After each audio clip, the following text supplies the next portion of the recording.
கடந்த 2 நாட்கள்ல காதல் தொடர்பான 3 செய்திகள் பரவலாக கவனத்தை பெற்றது. 3 அதிகம் விவாதிக்கப்பட்டது எது அப்படின்னு பார்த்தோம்னா, முதல்ல வர்றது ஒரு யூடியூபருடைய மனைவி வீட்ல இருக்கிற நகை, பணம் இதெல்லாம் எடுத்துக்கிட்டு ராத்திரியோட ராத்திரியா நைட்டியோட வந்து ஒரு கார்ல ஏறி போற காட்சி.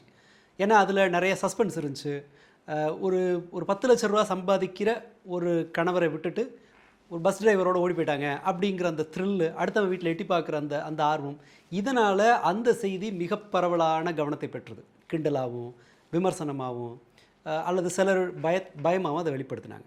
இன்னொரு செய்தி நடிகை அனுபமா, அவர் தன்னுடைய காதல் தோல்வியிலிருந்து, காதல் தோல்வியில் தன்னுடைய காதலர் எவ்வளோ டாக்ஸிக்காக நடந்துக்கிட்டாரு, அதுலேருந்து எப்படி மீண்டு வந்தேன், நார்சிசிஸ்டிக் பிஹேவியர் அப்படின்னு கேட்டகரைஸ் பண்ணி காதலரை குறிப்பிடாமல் பேசியிருந்தார். அது அடுத்த கட்டமாக அதிக கவனம் பெற்றது. மூணாவதாக ஒரு காதல் தொடர்பான ஒரு பெரிய சமூக பிரச்சனை, ஒரு பெரும் கிரிமினல் குற்றம் ஒன்று. பல்லடத்தில் இருந்த ஒரு 22 வயசு பொண்ணு, அந்த பொண்ணும் இன்னொரு திண்டுக்கல்லை சேர்ந்த 27 வயசு பையன், இவங்க 2 பேரும் கடந்த 5 வருஷமாக இன்ஸ்டாகிராம் வழியாக காதலிச்சிருக்காங்க. 3 மாதத்திற்கு முன்பு பல்லடத்தில் இருக்கிற ஒரு கோயிலில் வச்சு 2 பேரும் அலைபாரிய ஸ்டைலில் கல்யாணம் பண்ணியிருக்காங்க. அந்த தலைப்பு செய்தியே அப்படி தான் சொல்லுது. பல்லடத்தில் தாய்மகள் வெட்டி கொலைங்கிறதுக்கு மேலே பார்த்தீங்கன்னா அலைபாயுதே படபாணியில் திருமணம்னு இருக்கும்.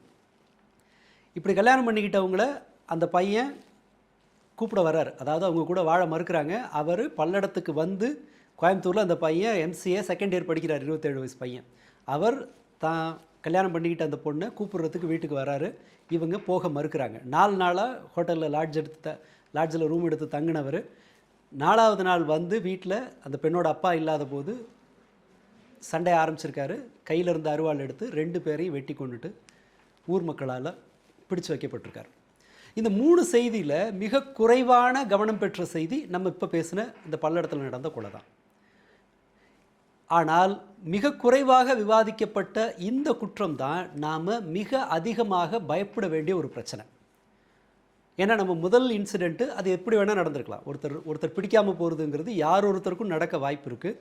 ஒரு உறவு வேணான்னு சொல்லிட்டு வர்றதில் சிலர் அதை மெச்சூர்டாக ஹேண்டில் பண்ணுவாங்க. சட்டப்பூர்வமாக பிரியறது, சட்டப்பூர்வமாக ஃபைட் பண்ணுறது, இப்படின்னு ஒரு ஆப்ஷனுக்கு போகலாம். ஒரு சிலர் அவசரப்படலாம், அல்லது சிலர் இம்பல்சிவாக இருக்கலாம். அது இப்போ மட்டும் இல்லை, பன்னெடுங்காலமாக இந்த பிரச்சனை இருக்குது.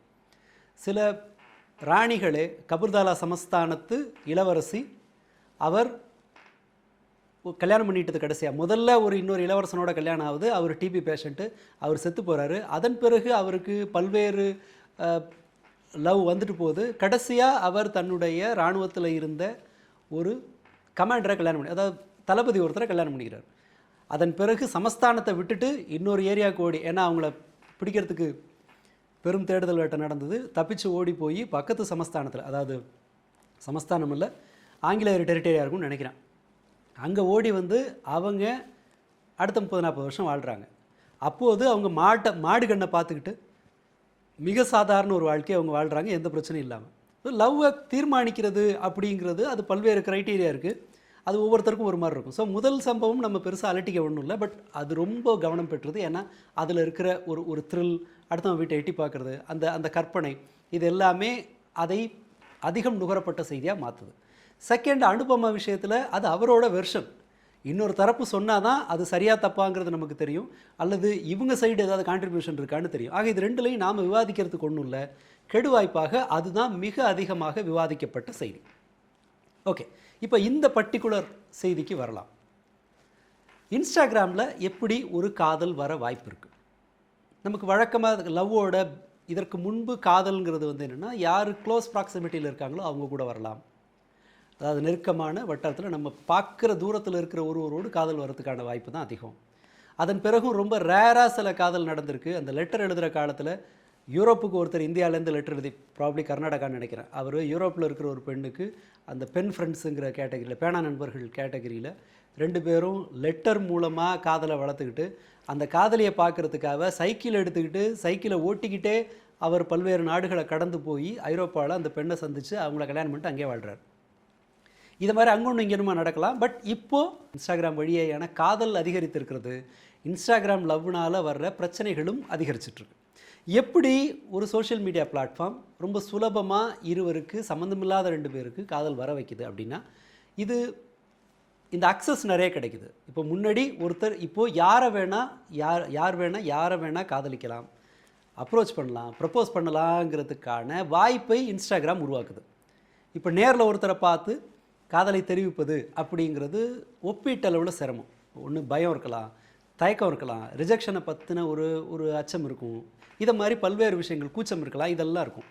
பட் இன்ஸ்டாகிராம் அந்த தடைகளை உடைக்குது. யாரோ ஒருத்தரை பார்க்குறோம், கேஷுவலாக இன்ட்ராக்ட் பண்ணுறோம், நோன்னாங்கன்னா அதை க்ளோஸ் பண்ணிட்டு போயிடலாம்.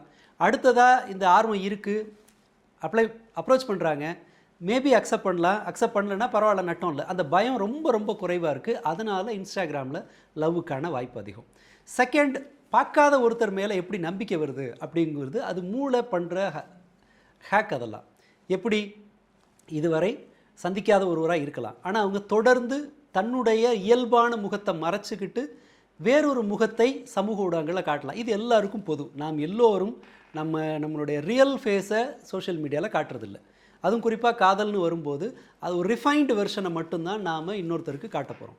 அப்போது அவங்க தொடர்ந்து அந்த மாதிரி நமக்கு பிடிச்ச மாதிரி பேசுகிறாங்க, அந்த மெசேஜ் எல்லாம் இருக்குது. எப்போதும் ஒரு பார்ட்னர் அல்லது இந்த நண்பர் நம்ம கூட இருக்கிற மாதிரியான உணர்வை இன்ஸ்டாகிராம் வழியாக கிடைக்கும்.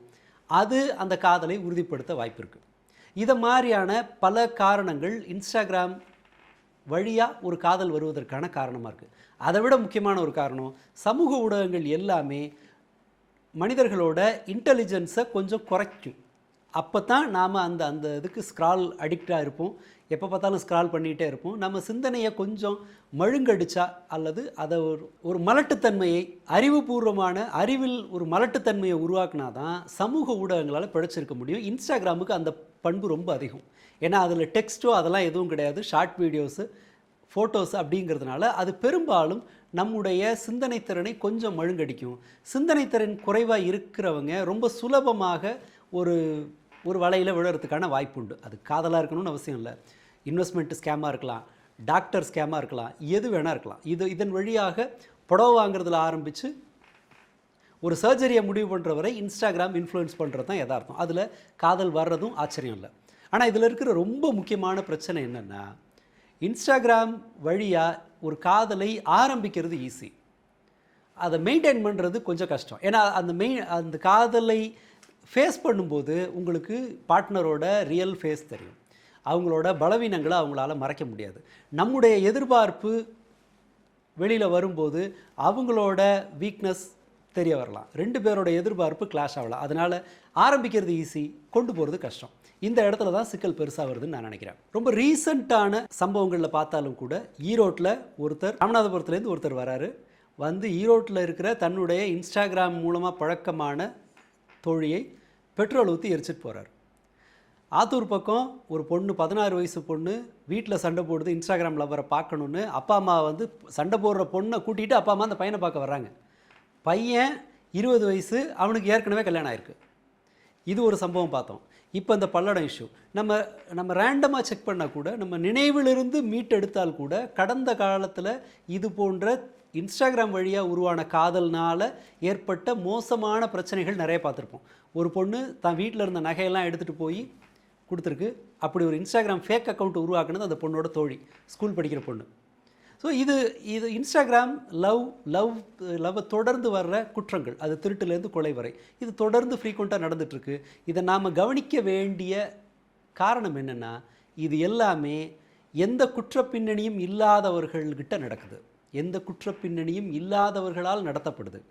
இது நம்ம பக்கத்துலேயோ நமக்கு நெருக்கமான வட்டத்தில் நடப்பதற்கான வாய்ப்பு இனிமே அதிகம். ஏன்னா இன்டலெக்சுவலி லோ ஆட்களை தான் நாம் உருவாக்குறோம். அண்ட் இன்ஸ்டாகிராம் யூசேஜ் ஒப்பீட்டளவில் இளைஞர்கள்ட்ட ரொம்ப அதிகமாக இருக்குது. இது ரெண்டும் போதும்.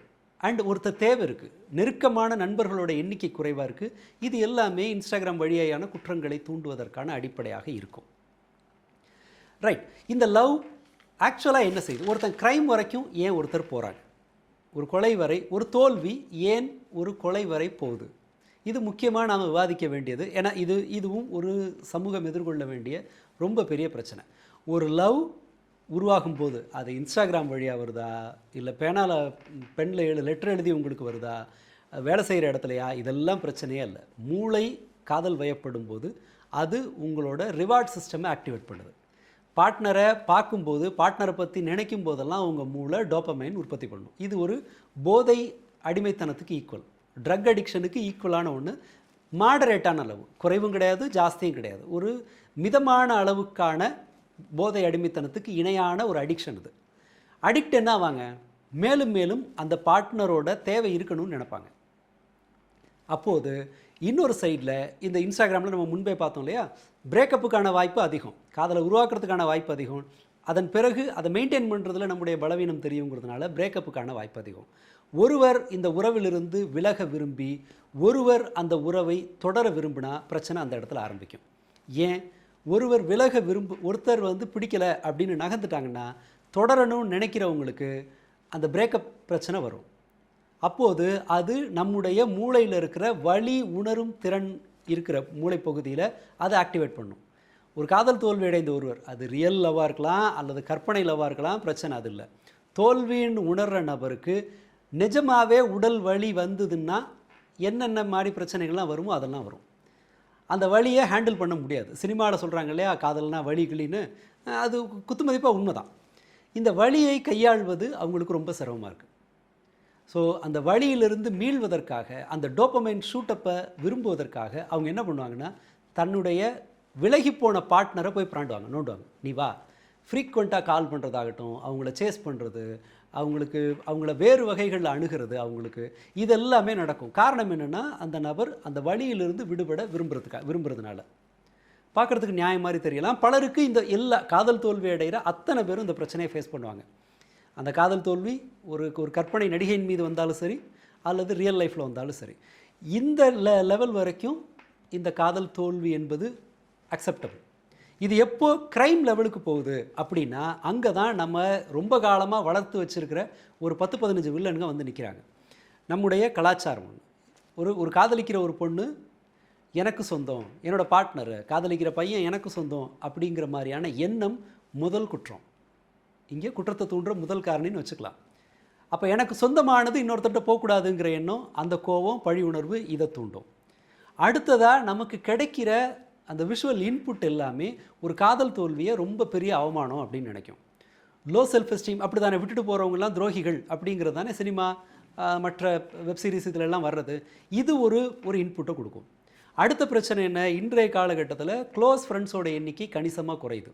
இப்போ நாம் சந்திக்கிற மாணவர்கள் கூட, நெருக்கமான நண்பர்கள்ட்ட கூட தன்னுடைய தோல்வி குறித்து பேச தயங்குறாங்க. ஏன்னா நாளைக்கே அவங்க நம்மளை கிண்டல் பண்ணலாம் அப்படிங்கிற ஒரு ரிஸ்க் இருக்கிறதுனால. அப்போ நண்பர்கள் குறையிறது அடுத்த பிரச்சனை. இயல்பில் தாழ்வு மனப்பான்மை அதிகம் இருப்பவர்கள் அடுத்த சிக்கல். அண்ட் இந்த அவங்க ரொம்ப பயன்படுத்துகிற இன்ஸ்டாகிராம் மேபி அந்த பார்ட்னரை ஞாபகப்படுத்தலாம். அண்ட் சோஷியல் மீடியாவில் நம்ம லவ்வை பற்றி பல பேருக்கு அட்வர்டைஸ் பண்ணுறோம். ஸோ அப்போ தோல்விக்கு இன்னும் நிறைய பேருக்கு பதில் சொல்ல வேண்டிய ஒரு சூழ்நிலை உருவாகுது. இது மாதிரி நாம் உருவாக்கி கொண்ட ஏராளமான பிரச்சனைகள் இந்த இயல்பான பிரேக்கப்பில் வர்ற பெயினை இன்னும் பன்மடங்கு அதிகரிக்குது. அப்போ அவங்க என்ன செய்வாங்க, ரைட், இதை என்ன செய்வாங்கன்னா, ஒவ்வொருத்தரும் ஒரு மாதிரி நடந்துக்கலாம்.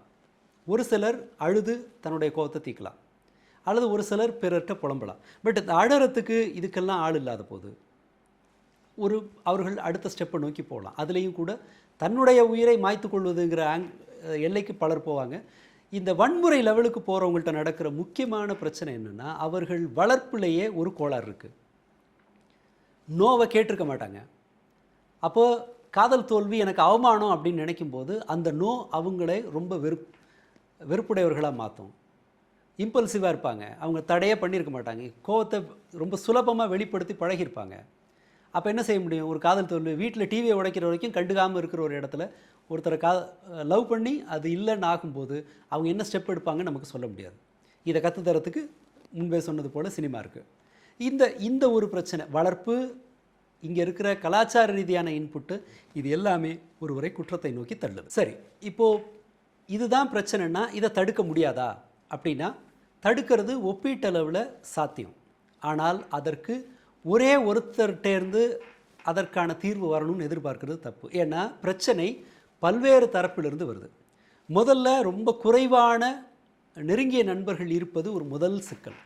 அப்போ தான் நாம் ரியல் லைஃப் நண்பர்கள் இருக்கும்போது நான் என்னுடைய இழப்பை, தோல்வியை அவங்கள்ட்ட பகிர்ந்து கொள்ளும்போது ஒரு ரியல் ஃப்ரெண்டு, ஒரு உண்மையாக இருக்கிற ஒரு நண்பன், ஈவன் மனதளவில் அவ்வளவு நல்லவனா இல்லை அப்படின்னாலும் கூட யாரும் நேரடியான உரையாடலில் நீ ஆமாம் அவளை போய் அடி குத்து அவனை போய் வெட்டு அப்படின்னாலாம் சொல்ல போகிறதில்ல. ஏன் 2 ஜென்ரையும் சொல்கிறேன்னா, கேரளாவில் ஒரு பொண்ணு லவ் பண்ணி விட்டுட்டு போன பையனை ஆசிட் அடிச்சிருக்காங்க.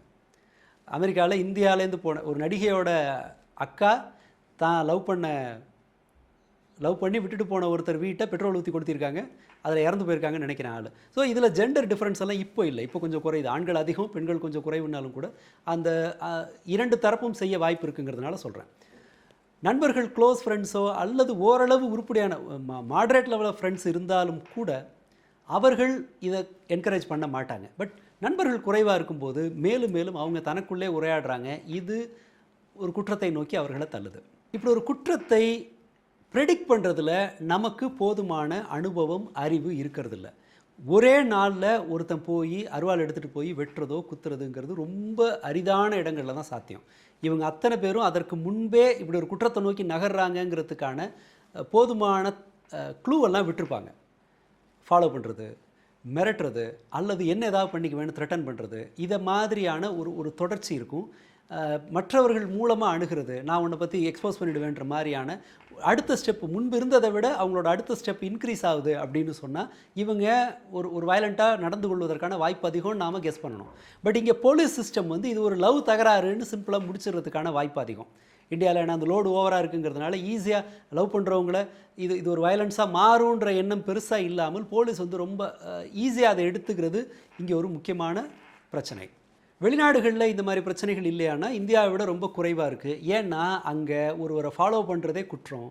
ஒருத்தரை மிரட்டுற மாதிரியான தடம் தெரிஞ்சாலே பல நாடுகள் சம்மந்தப்பட்ட நபர் இவரை அப்ரோச்சே பண்ணக்கூடாதுன்னு சொல்லி அவங்கள கான்டாக்ட் பண்ணுறதுக்கே தடை இருக்கும். அதை தொடர்ந்து ஃபாலோ பண்ணுறதுக்கு ஆள் இருக்கும். பட் இங்கே போலீசிங் ரொம்ப வீக்காக இருக்குது. அதுவும் குறிப்பாக இந்த மாதிரி பிரச்சனைகளில் போலீஸோ வீடோ இதை கையாளுறதுல ரொம்ப பலவீனமாக இருக்காங்க.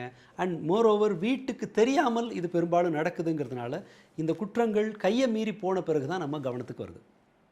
இதில் தெரிஞ்சுக்க வேண்டியது அப்படின்னா இதை தடுக்கிறதுங்கிறது ஒரு பெரிய வேலை. தனிப்பட்ட முறையில் குடும்பங்கள் உணர்ந்து கொள்ள வேண்டியது, நம்ம போலீஸை ரொம்ப இந்த விஷயத்தில் நம்ப முடியாது. ஆக நாம் கவனம் செலுத்த வேண்டியது நம்முடைய குழந்தைகளை எஜுகேட் பண்ணுறது. குறிப்பாக பசங்களுக்கு லவ் பண்ணுறதுக்கு கற்றுத்தரத்துக்கு ஏகப்பட்ட மெக்கானிசம் இருக்குது. இங்கே அவங்க சும்மா இருந்தாலே லவ் பண்ணுறதுங்கிறத கற்றுக்கலாம். இன்ஃபேக்ட் சினிமா சொல்லித்தரது என்னென்னு சொன்னால் லவ் தான் ஒரு மனிதன் செஞ்சாக வேண்டிய முதல் வேலை அப்படிங்கிறதான் தமிழ் சினிமா சொல்லித்தருது. தமிழ் சினிமாவில் எப்போதும் ஐக்யூ கம்மியாக இருக்கிறவன்லேருந்து ஒழுங்காக குளிக்காமல் வேலைக்கு போகாதவன் வரைக்கும் எல்லாரும் செய்கிற ஒரு வேலையாக தமிழ் சினிமாவில் லவ் இருக்குன்றதுனால சினிமா பார்த்து வளர்கிற தலைமுறை பெரும்பாலும் லவ் பண்ணுறதுக்கான வேட்கையோடு தான் இருக்கும். அந்த இயல்பான டிரைவ் அது மனித மனதில் அது பிறக்கும்போதே செட் பண்ணப்பட்டது. அது ஒரு குறிப்பிட்ட வயசில் அடோலசன்ஸில் வரும். ஆக லவ்வை பண்ணாமல் தடுக்கிறதுங்கிறது சாத்தியம் இல்லை, அது தேவையும் இல்லை. பட் பிரேக்கப்பை ஹேண்டில் பண்ணுறதுக்கு நம்மளால் சொல்லித்தர முடியும். குறிப்பாக வீடுகளிலே சொல்லித்தர முடியும்.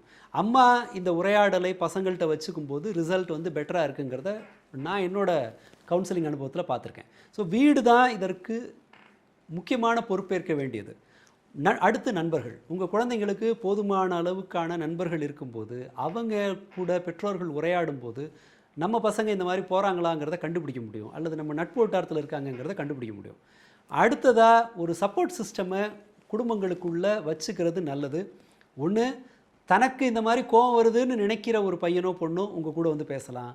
அல்லது உங்கள் வட்டாரத்தில் இருக்கிற ஒருத்தர் எனக்கு ஒருத்தனை பார்த்து பயமாக இருக்குது அப்படின்னு சொல்ல நினைக்கிறவங்க பேசலாம். கேட்க தயாராக இருக்கிற ஆட்களை நம்ம சர்க்கிளில் வச்சுக்கிறது நல்லது. இதெல்லாமே இன்னும் கவனித்து யோசித்தோன்னா இன்னும் பல்வேறு விஷயங்கள் இருக்க முடியும். பட் நான் குறிப்பிட விரும்புகிறது, இது ஒரு வளர்ந்து கொண்டிருக்கிற சமூக அச்சுறுத்தலாக மாறிக்கிட்டு இருக்கு. ஒரு கொலைங்கும் போது மட்டும்தான் நாம் அதை பார்க்குறோம். இப்போ அந்த கொலை நடந்திருக்கிற நேரத்தில் யாரோ ஒரு பொண்ணு 4 பேக்கோடு வீட்டை விட்டு ஓடினா அந்த செய்தி இந்த செய்தியை அப்படியே தரையாக வச்சு நசுக்கிட்டு ஓடி போயிடுது. இது நம்ம எல்லோரும் சந்திக்க வாய்ப்பு இருக்கிற ஒரு ஆபத்து. ஏன்னா லவ்ங்கிறது ஒரு டிரைவ். இன்ஸ்டாகிராம் ஆல்மோஸ்ட் எல்லார்கிட்டையும் இருக்குது. இன்ஸ்டாகிராம் வழியாக ஒருவர் அப்ரோச் பண்ணுறது, லவ் ஆரம்பிக்கிறது ஈஸி. பட் அது காதலை மெயின்டைன் பண்ணுறதுல அது கொஞ்சம் வீக்கான ஒரு ஏரியா. அடுத்ததாக இப்படி ஒரு வலையில் மாட்டிக்கொள்வதற்கான பலவீனமான அறிவோடு தான் இன்றைய சமூகம் வளர்க்கப்படுது. ஸோ இந்த ரிஸ்க்லேருந்து நாம் யாரும் தப்பிக்க முடியாது.